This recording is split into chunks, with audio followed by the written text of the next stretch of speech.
So రాజు గారు ఈ రోజు స్వీట్ అండ్ స్నాక్స్ లో రిబ్బన్ పకోడీ చేయబోతున్నారు. అవునండి. సో జనరల్ గా మనం ఇది బయట కొనుక్కొని తినటం అంటే అందరూ ఎక్కువగా అది బయట నుంచి తెచ్చుకొని తింటూ ఉంటారు. కానీ ఇంట్లో ప్రాసెస్ చేసుకోవడం అంటే కష్టంగా ఉంటుందా రాజు గారు? ఇది కష్టమే కదండి, కొంచెం ఈజీగానే చేసుకోవచ్చు. సో మీరు ఈ రోజు ఈజీ మెథడ్ లో చూపించబోతున్నారా? అవునండి, నేను చూపిస్తాను. ఓకే మరి స్టార్ట్ చేసేద్దాం. రిబ్బన్ పకోడీ తయారు చేసుకోవడానికి కావాల్సిన పదార్థాలు ఏంటో చూద్దాం. రిబ్బన్ పకోడీ తయారు చేసుకోవడానికి కావలసిన పదార్థాలు: బియ్యం 1 కప్పు, శనగపిండి 2 టేబుల్ స్పూన్లు, వాము పొడి 1 టీ స్పూన్, ఉప్పు తగినంత, కారం తగినంత, నూనె డీప్ ఫ్రైకి సరిపడా. సో రాజు గారు స్టార్ట్ చేద్దాం. ఓకే అండి. సో ఇక్కడ ముందుగా ఏంటంటే బియ్యాన్ని దూరగా వేయించుకొని మిక్సీ పట్టి పిండి రెడీ చేసుకోవాలి. ఓకే, సో బియ్యం దూరగా వేయించి మిక్సీ పట్టేసుకోవాలి. సో మనకు అది కొంచెం ఇంకా ఎక్కువ క్రిస్పీగా రావడం కోసం. అవునండి, టేస్ట్ అనేది కూడా పెరుగుతుంది. ఓకే, బౌల్ ఇస్తారా? సో రైస్ ఫ్లోర్ యాక్చువల్లీ మనకి ఎక్కువ అలా వేయించి చేసుకోరు, బట్ ఇక్కడైతే మనం వేయించి యూజ్ చేస్తాం. ఇక్కడ మనం దీనికి చేసుకుంటే బాగుంటుంది. అలాగే కొంచెం మనం కాచిన నూనె కూడా వేసుకుంటాం. నూనె వేడి చేసుకుందాం. అవును, ఆయిల్ ఇస్తారా? Freedom refined sunflower oil. So 3 litres jar మార్కెట్లో రిలీజ్ చేశారు. సో కిచెన్లో అంటే వాడుకోవడానికి కన్వీనియంట్గా ఉంటుంది. సో అలాగే ఆయిల్ తక్కువ పీల్చుకుంటుంది, కొంచెం నూనెతో ఎక్కువ వంటలు చేసుకోవచ్చు. సో ఈ బౌల్లో బియ్య పిండి, కొద్దిగా శనగపిండి, సో అలాగే ఆయిల్ కూడా ఇక్కడ పోసుకున్నామండి, డీప్ ఫ్రై కూడా. ఎందుకంటే ఫ్రీడమ్ సన్ఫ్లవర్ ఆయిల్ మనకి తక్కువ ఆయిల్ పీల్చుకుంటుంది కదా. ఇక్కడ మనం స్టవ్ వెలిగించేద్దాం. ఓకే, సో ఇప్పుడు దీంట్లో మనం బియ్య పిండి శనగపిండి వేసుకున్నాం కదా, అలాగే వాము పొడిలా వాడుకుంటున్నాం. ఓకే, జనరల్ గా మనం కొంచెం చిన్నగానే ఉంటుంది కాబట్టి డైరెక్ట్ గా వాడేస్తాం.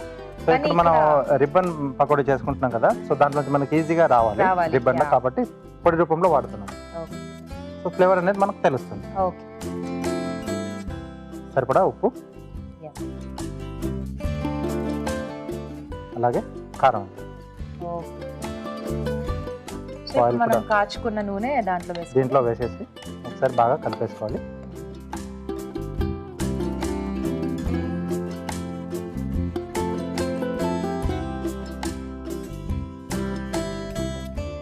సో దీనివల్ల మనకి ఏంటంటే కొంచెం సాఫ్ట్ గా వేసిన పౌడర్స్ అన్ని కూడా మిక్స్ అవుతాయి కదా, కొంచెం ఆ గుల్లతనం అనేది కూడా వస్తుంది. ఒకసారి మొత్తంగా కలిపేసుకుని తర్వాత తగిన వాటర్ పోసేసుకుని మనం కొంచెం మెత్తగా అంటే గొట్టంలోంచి ఈజీగా వచ్చే విధంగా కలిపేసుకోవాలి. ఓకే, వాటర్ వేసుకుందాం రాజు గారు. వేసుకున్నాం.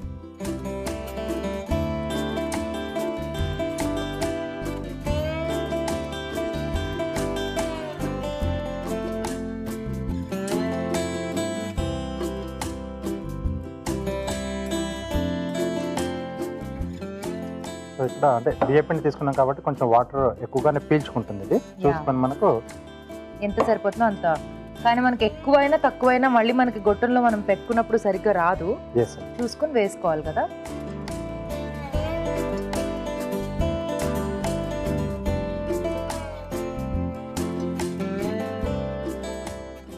సరిపోతుందా రాజు గారు? సరిపోతుందండి.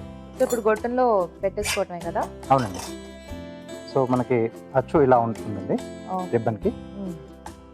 సో మనకున్న ఇచ్చే అచ్చుల్లోనే అది కూడా ఉంటుందండి.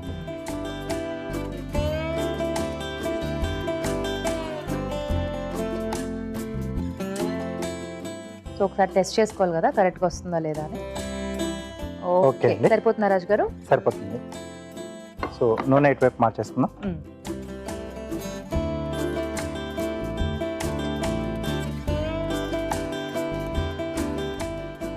సో కొంచెం లో ఫ్లేమ్ లోనో చేసుకోవాలి కదా రాజు గారు ఇది. అవునండి.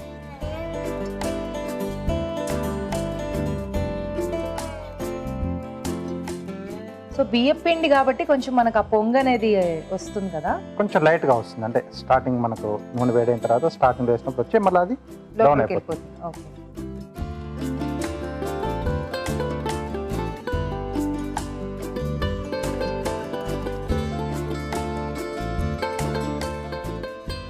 చాలా మందికి ఇది ఫేవరెట్, అంటే కరకరలాడుతూ కొంచెం అలా మనకి కారం కారంగా తినేటప్పుడు బాగుంటుంది. సో ఎలా చేసుకోవాలో తెలియక అందరూ బయట నుంచి తెచ్చుకుంటూ ఉంటారు. సో ఈ రోజు మీరు చూపించారు కాబట్టి డెఫినెట్లీ మన వాళ్ళందరూ ట్రై చేసేస్తారు. సో దీని ఏంటంటే మళ్ళీ మనం కావాల్స్తే శనగపిండితో కూడా చేసుకోవచ్చు. ఓ, శనగపిండి బేస్ గా తీసుకుని అంటే ఇప్పుడు మీరు శనగపిండి యూజ్ చేసినా కొంచెం తక్కువ యూజ్ చేశాను. అంటే బియ్యం ఒక ఫ్లేవర్ ఒక బాగా తెలియాలని. సో కావాలంటే టోటల్ గా మనం శనగపిండితో కూడా చేసుకోవచ్చు. కొంచెం టైం తీసుకుంటుందా రాజు గారు కలర్ చేంజ్ అవడానికి? అవునండి. సో ఓకే, మరి ఆలుపు కార్వింగ్ చేసేసుకుందామా? ఓకేనండి. ఓకే, ఏం చేయబోతున్నారు రాజు గారు? ఆనియన్ తో చేస్తున్నానండి. రోజ్ ఫ్లవర్ చేస్తున్నాను. అంటే ఇక్కడ మనకు ఒక్కొక్క లేయర్ కట్ కావాలి. Okay okay. సో కొంచెం జాగ్రత్తగా చూసుకోవాలి ఎందుకంటే ఆనియన్స్ మొత్తం లేయర్స్ ఉంటాయి కదా మనకి. ఓకే, సెకండ్ లేయర్ కట్ కాకుండా చూడాలి. సో అది కొంచెం కేర్ఫుల్ గా. సో ఇలా హాఫ్ సర్కిల్ అండి.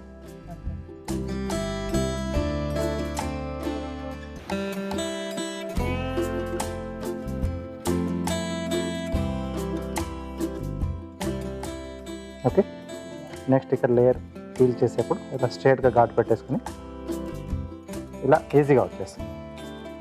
ఓకే, సెకండ్ లేయర్ ఈ రెండింటి మధ్యలో రావాలి.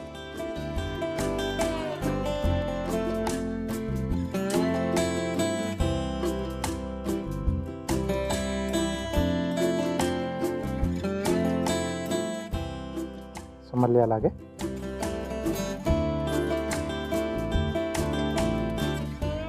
సో ఇలా ఎన్ని లేయర్స్ అయితే మనం అన్ని లేయర్స్ ఓపెన్ చేసుకుంటే ఒక్కోసారి మనకు మధ్యలో బల్బ్స్ రెండు వచ్చేస్తాయి. సో అక్కడ ఏమి చేయలేము.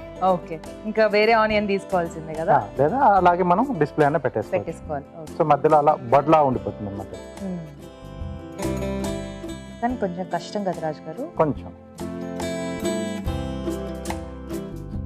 ఇది కొంచెం కలుపుకుందామా? ఒకసారి తిరిగేసుకుందాము.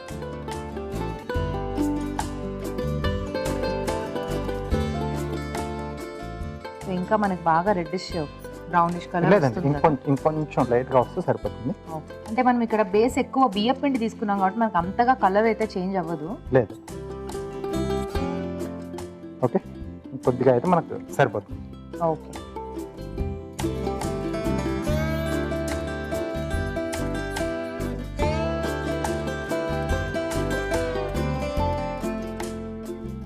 అలా ఎండ్ వరకు మనం అలా ఓపెన్ చేసుకుంటూ వెళ్ళిపోవాలి చిన్న చిన్నగా కూడా. ఎస్.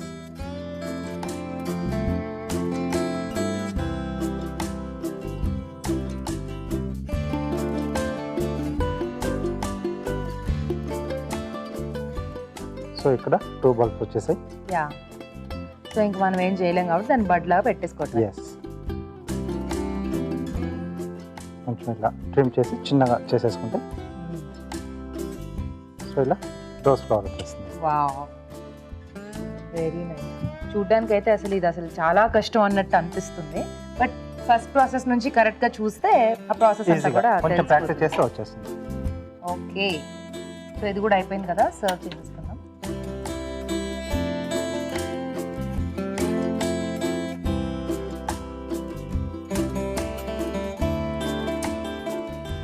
చక్కగా నిల్వించేసుకుంటే మనకి ఎప్పుడు కావాలంటే అప్పుడు తీసుకుంటూ ఉండొచ్చు.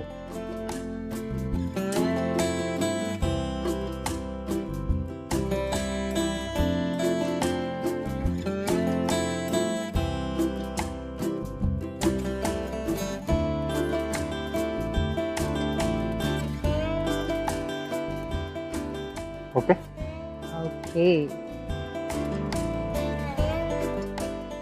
రిబ్బన్ పకోడీ రెడీ అండి. వేడి వేడిగా రిబ్బన్ పకోడీలు రెడీ అండి. టేస్ట్ చూడబోయే ముందు తయారీ విధానం మరోసారి చూసేద్దాం. రిబ్బన్ పకోడీ తయారు చేసుకునే విధానం. ముందుగా బియ్యం దోరగా వేయించి మిక్సీ పట్టి పిండి ఒక బౌల్లోకి తీసుకోవాలి. దీనిలో శనగపిండి, వాము పొడి, ఉప్పు, కారం, కాచిన నూనె వేసి తగినన్ని నీళ్లు పోసి జంతికల పిండిలా కలుపుకోవాలి. ఆపై దీన్ని జంతికల గొట్టంలోకి తీసుకుని రిబ్బన్ ఆకారంలో ఒత్తుకుని కాగే నూనెలో వేసి డీప్ ఫ్రై చేసుకోవాలి. అంతే, రిబ్బన్ పకోడీ రెడీ.